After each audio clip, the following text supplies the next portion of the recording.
Hello, I'm Sunny Williams. I'm up here on the International Space Station. So this is Node 2. This is a really cool module. Of course, most of these modules you'll see they have 4 sides and they're put together. That way we could sort of work on a flat plane, either a wall, a floor, another wall, or the ceiling. But you know, again, all you have to do is turn yourself and your reference changes. The reason I'm bringing that up is because this is where 4 out of 6 of us sleep. And so people always ask about sleeping in space. Do you lie down? Are you in a bed? Not really, because it doesn't matter. You don't really have the sensation of lying down.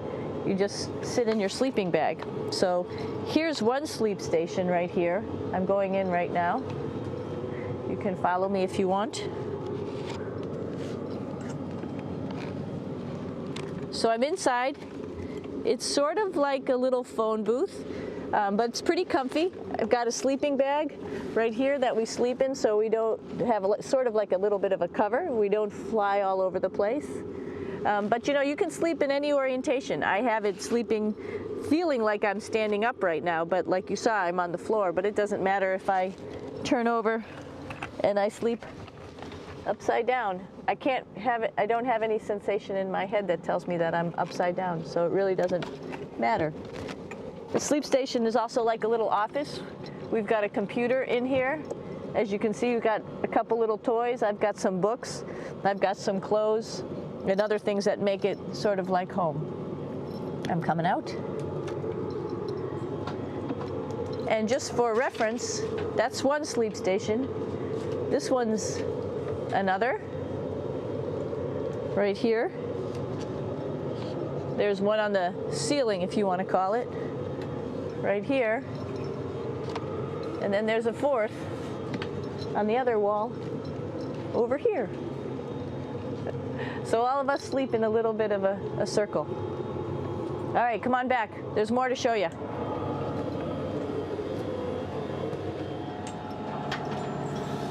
I know that there's some questions about how to use the bathroom and how do you actually live in space like normal, like at home. I mentioned real quickly about getting up in the morning and brushing your teeth and washing your face.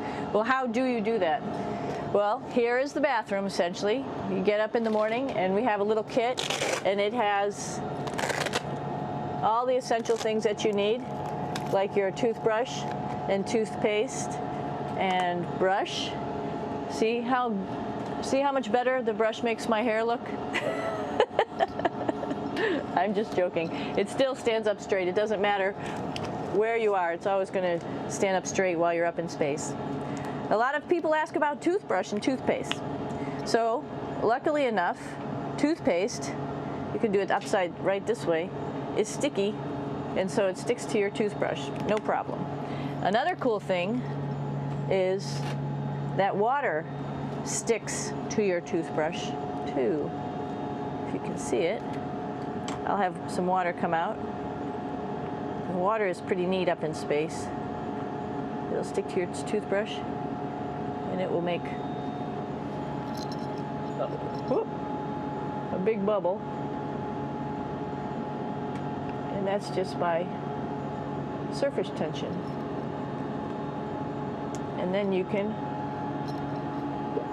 drink it. So a lot of people ask about what do you do with the toothpaste after you brush your teeth.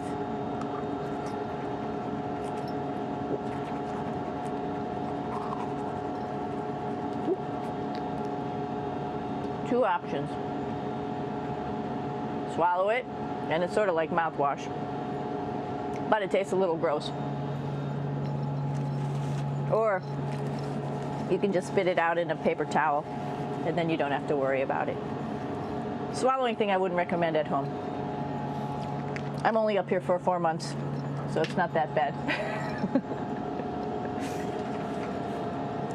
One of the most pressing questions about living in space, of course, is the bathroom. So let's take a look at that little piece of work.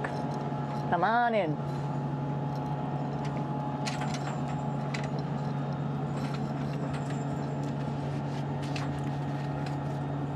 Here we are at the throne. This is awesome. You might see the little You might have noticed the little moon on the outside. This is our orbital outhouse right here.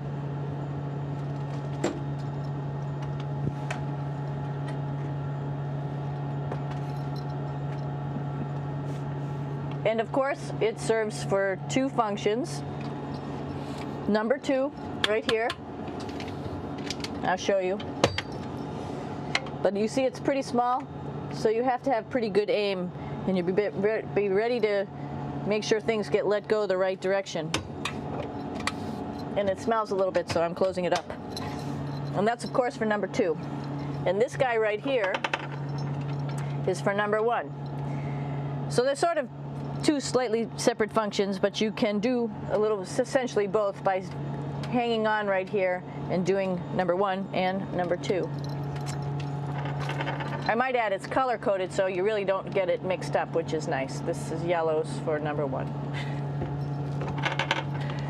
And also there's a selection of paper. People always ask about toilet paper. What do you do with toilet paper? What kind of toilet paper do you have? We have gloves, just because sometimes it does get messy. We have some Russian wipes, which are a little bit coarse if you like the coarse type of toilet paper. We have some nice tissues, which are nice and soft if you like soft toilet paper. We have Huggies, just for any cleanup. You know, we were all babies once, and this sort of helps.